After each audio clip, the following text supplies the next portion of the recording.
बोलिए श्री कृष्ण भगवान की जय। आज हम माघ मास महात्म्य के 17वें अध्याय को सुनने जा रहे हैं, सो ध्यान से सुनो। अप्सरा आगे की बात बताती हुए कहती है कि हे राक्षस, वह ब्राह्मण आगे कहता है कि इंद्र इस प्रकार अपनी अमरावतीपुरी को चला गया। सो हे कल्याणी, तुम भी देवताओं से सेवा किए जाने वाले प्रयाग में माघ मास में स्नान करने से निष्पाप होकर स्वर्ग में जाओगी। सो मैंने उस ब्राह्मण से यह वचन सुनकर अपने पैरों में पड़कर प्रणाम किया और घर में आकर सब भाई बांधव, नौकर चाकर, धनादिक त्याग कर शरीर को नष्ट होने वाली वस्तु समझकर घर से निकल गई और माघ में गंगा यमुना के संगम में जाकर स्नान किया। सो हे निशाचर, 3 दिन के स्नान से मेरे सब पाप नष्ट हो गए।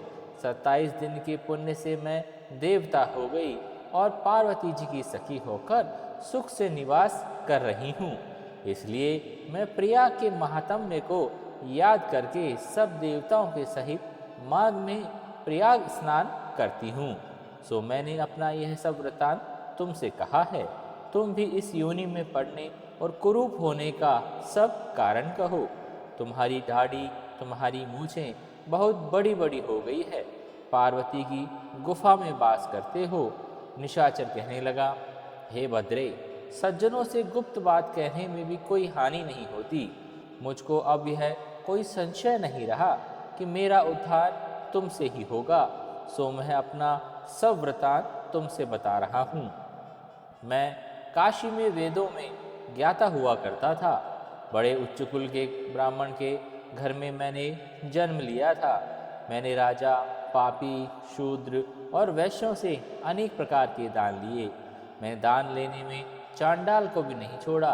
उस जन्म में मैंने कोई भी धर्म नहीं किया, वहीं पर मृत्यु को प्राप्त हो गया। तीर्थ स्नान पर मरने के कारण नरक में नहीं गया, पर पहले 2 बार गिद्ध योनि में, 3 बार व्याघ्र योनि में और 2 बार सर्प योनि में, 1 बार उल्लू की योनि में और अब 10वीं बार राक्षस हुआ हूँ और सैकड़ों वर्षों से इसी योनि में हूँ। इस स्थान को 3 योजन तक मैंने जंतुहीन कर दिया है। बिना अपराध के बहुत से प्राणियों को मैंने नष्ट किया।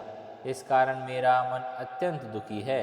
तुम्हारे दर्शन से चित्त में कुछ शांति अवश्य आई है, क्योंकि सज्जनों का संग तुरंत ही सुखदायी होता है। मैंने अपने दुख के कारण आपसे कहे, और सज्जन लोग सदैव दूसरे के दुखों से दुखी होते हैं।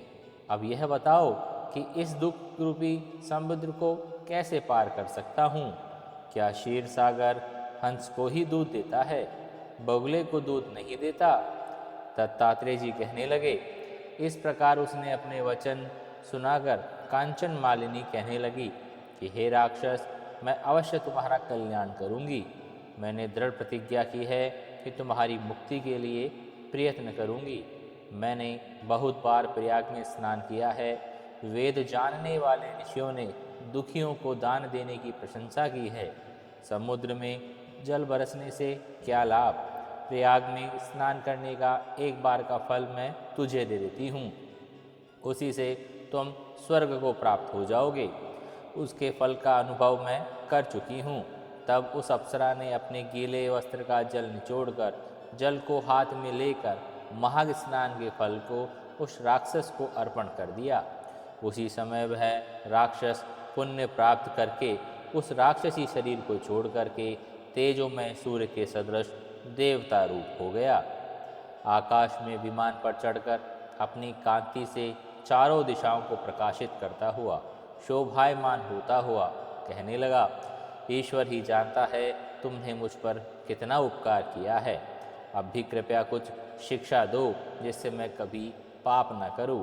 अब मैं तुम्हारी आज्ञा पाकर स्वर्ग में जाऊंगा। तब कांचन मालिनी ने कहा, सदैव धर्म की सेवा करो, काम रूपी शत्रु को जीतो, दूसरों के गुण और दोषों का वर्णन मत करो, शिव और वासुदेव का पूजन करो, इस देह को मोह मत करो, पत्नी, पुत्र, धन इत्यादि की सबकी ममता त्याग दो, सत्य बोलो, वैराग्य धारण करो, योगी बनो, मैं तुमसे यह धर्म के लक्षण कह रही हूँ। तुम देवता रूप होकर शीघ्र ही स्वर्ग को प्राप्त होंगे। दत्तात्रेय जी कहने लगे, इस प्रकार गंधर्वों से शोभित वह राक्षस कांचन मालिनी को नमस्कार करके स्वर्ग को चला गया और देव कन्याओं ने वहाँ उसका कांचन मालिनी पर पुष्पों की वर्षा की और प्रेम पूर्वक कहा कि हे भद्रे, तुमने इस राक्षस का उद्धार किया है। इस दुष्ट के डर से कोई भी इस वन में प्रवेश नहीं करता था। अब हम निडर होकर यहाँ पर विचरेंगी। इस प्रकार कांचन मालिनी उस राक्षस का उद्धार करके प्रेम पूर्वक देव कन्याओं से क्रीड़ा करते हुए शिवलोक को चली गई। यह अध्याय यही समाप्त हुआ। बोलिए श्री कृष्ण भगवान की जय। राधा रमण की जय।